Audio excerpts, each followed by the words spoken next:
Hi, my name is Allie, and typically I make tarot videos to share spiritual guidance from Spirit, from the Divine for you. But today I feel very called to share my personal story of my spiritual awakening.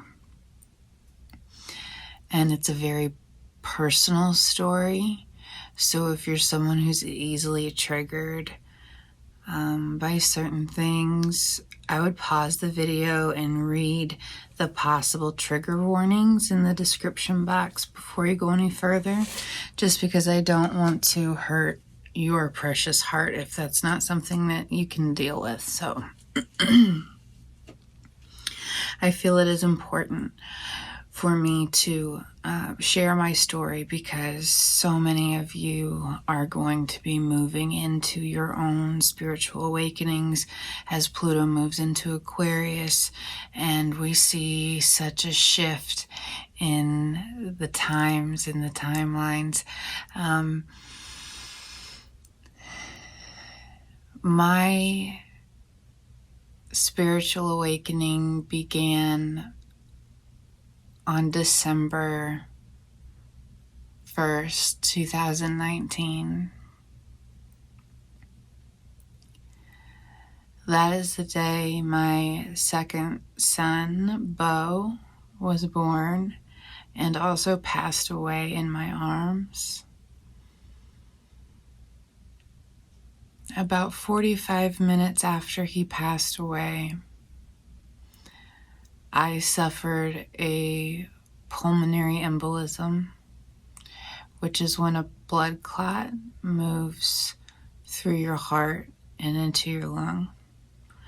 And I was very fortunate because many times that is immediately fatal, but I survived that. Sorry about that. I wanted to get comfortable. So I should mention that I had a really weird event occur where my appendix ruptured, and I survived that, and Beau survived that, and it was the next day in recovery when my body, I'm assuming my body that was already in so much stress could not keep him anymore. So that is about losing him was about 45 minutes before the embolism. I mention this because they were not able to deliver his placenta, and so that had to come out, obviously. But he was only about 20 weeks when he passed away. So obviously everything is pretty small. During that time, they were having me push just as if you were, in actual labor. And I believe my body went into something called DIC with blood clotting, where I was basically hemorrhaging blood. I lost about 2 liters, and they determined that I was not going to be able to deliver the placenta naturally, so they were going to have to take me back for surgery. It was unknown at that time that I had suffered a pulmonary embolism. I was just in really bad shape. So as they were wheeling me to the second surgery to remove the placenta and stop the bleeding, I remember singing a hymn that I had grown up with. I grew up in a very strict Southern Baptist home in rural Missouri, and I wouldn't say that I was following that religion particularly closely, although I always believed in God, you know. And so I started singing,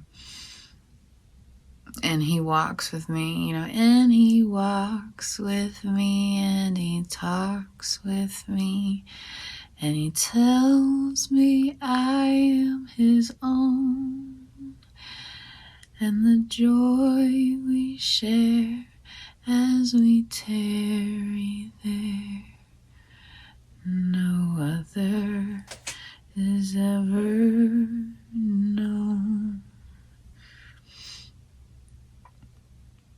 I'm normally really cringed out when people sing, so I don't know why I did that.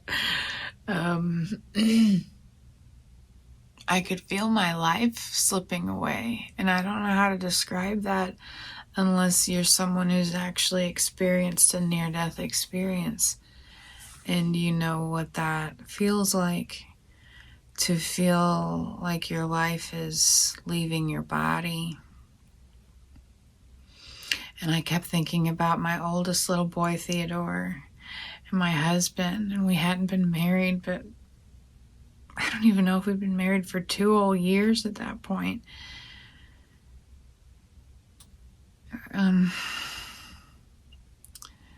So I did make it through all of that. And on my fourth day in the hospital, a doctor came in the room and said that the hospital that I had been sent to by ambulance was not covered by my insurance, and that I was going to have to leave the hospital, even though my blood count, or my hemoglobin, was 7.0, and I was so weak I couldn't hold a spoon to feed myself. They said, we can either transfer you by ambulance to the hospital that's literally across the road that was in my insurance network, but it was all moot. I ended up leaving the hospital the next day.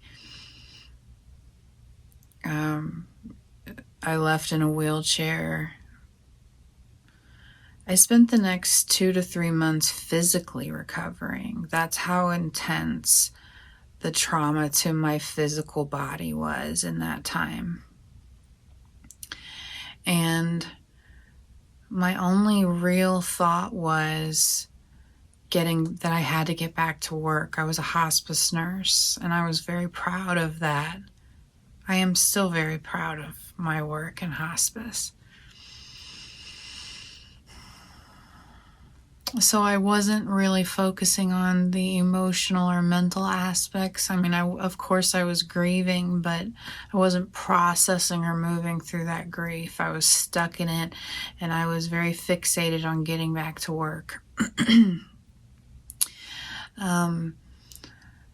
And eventually I did. About 2 weeks before COVID hit, I had started back at my job in hospice, and I worked the next 3 months, you know, at the scariest point of COVID. I worked until about June, I think, when I had the opportunity to go to work with my family business and step back from nursing for a while, and I needed that. In that time, so we're talking June, in that time my husband and I had to file bankruptcy because our insurance refused to cover any of my medical bills. Cigna, I'll be sure and add them in this video. Yeah. After 3 appeals, explaining our situation in detail. And that left us with a mountain of medical debt that we couldn't even begin to fathom paying, having the resources to even pay. So that left us with a very difficult and, filing for bankruptcy, there's nothing wrong with that. But my husband and I prided ourselves so much on working hard, and it was very difficult for us to have to make that decision. So by June that it occurred, I had no sense of self. Everything that I had ever known had been completely shattered, because I had been brought up to believe that if you're a good person, that bad things shouldn't really happen to you. And I have experienced so much loss and pain in my life to an unfathomable degree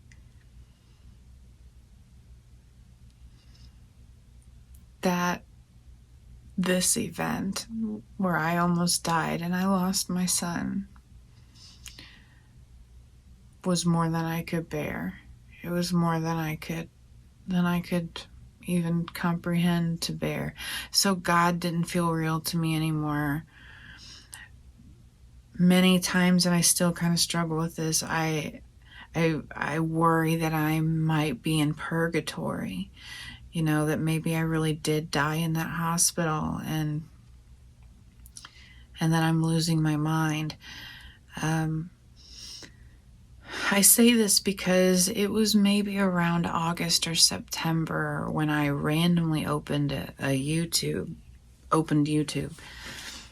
And right there for me was a Baba Jolie video, Scorpio.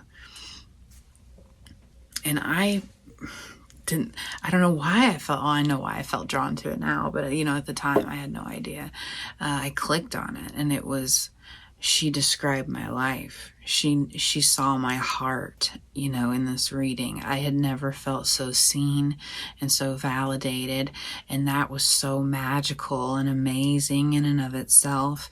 And it was like instantly it was like an addiction. How close can I get to spirit, And I remember thinking, how do you get to be able to do that? Like, wouldn't that be amazing? That. And so that's kind of how I figured out that connecting with the divine, bringing forth messages, mediumship, all of these incredible gifts that they have given me, why it's so important to try and share them. So anyway, back on track.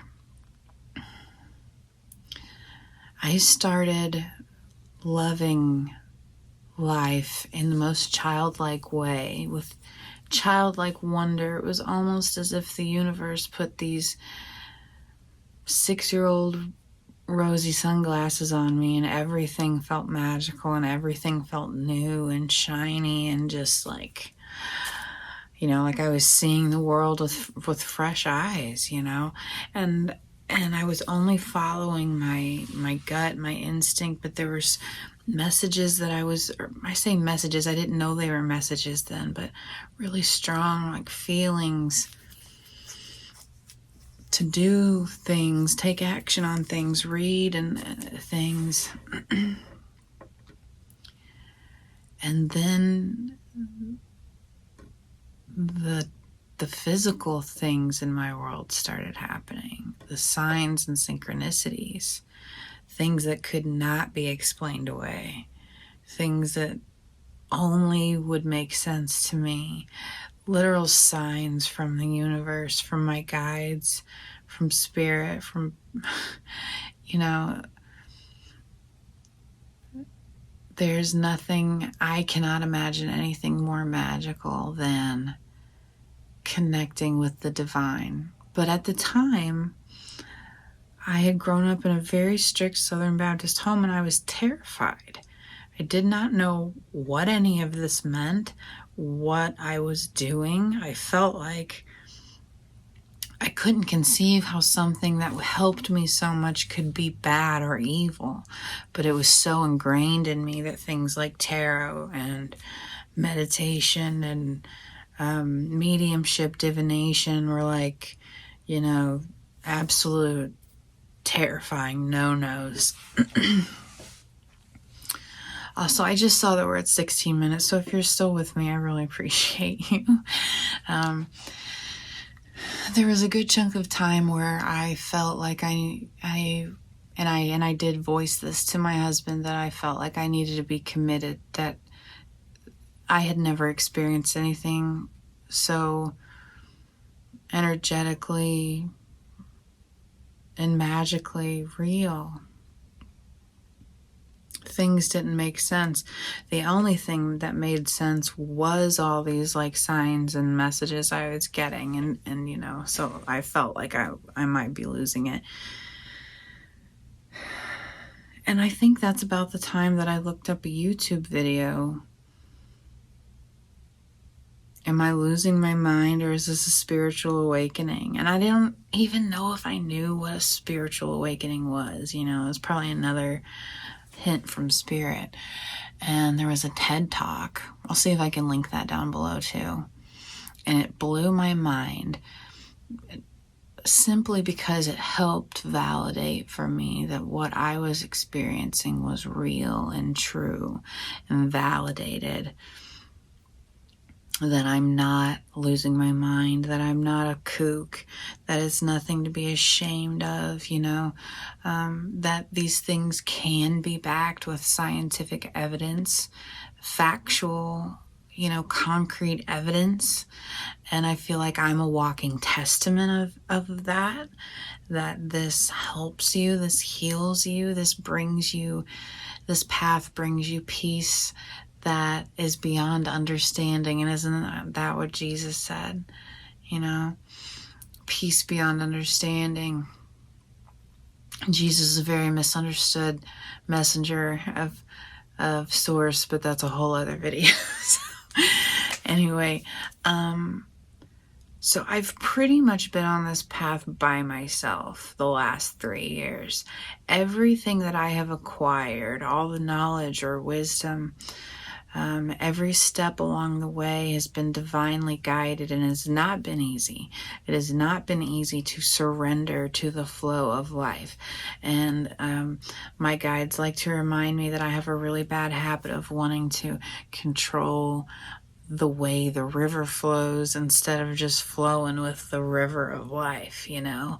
I have a very type A personality that I'm trying to balance out. So I say this because I hope, at the very least, this helps someone else out there who is going through a spiritual awakening right now feel less alone. You are not going crazy. In fact, your gifts are probably being activated right now. And if future you could tell present you how freaking cool this is, that you are alive at this moment in time, at this change in history. You're alive right now, and you get to be a part of it. You get to experience it. You get to have front row seats to this. Many, many people are going to be awakening, and that is supposed to happen. You know, they sang about this in the 60s, you know, the dawning of the age of Aquarius. So we're in it, baby. We're in it now. And the best advice I could possibly give you is to be kind to yourself, to treat yourself with tender, loving care as often as you possibly can, because it's not selfish. If you give back to yourself, you have more to give to others, you know.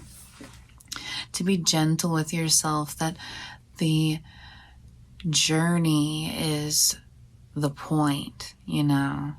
The destination is going to feel great, but the point of all of this is appreciating the journey. Spend as much time in meditation as you can. Spend time in nature. Ask out loud for your angels, your guides, for God to give you signs to let you know that you're on the right path, that they're with you, that you're not alone. Ask it out loud, because most of the time that's all we have to do in order to call in assistance from the divine, is to speak it out loud or physically write it down, you know? So ask for assistance when you need it. Drink lots of water. That's a big one, especially if you're a water sign. Like me, I have a ton of water in my chart, and then I always have noticed an increase in my abilities, but also in my peacefulness when I ensure that I have more than enough water intake in the day. So, to wrap up, a lot of people are going to have tower moments that trigger their awakening, like I did. Many of you will not be such a severe awakening, but that was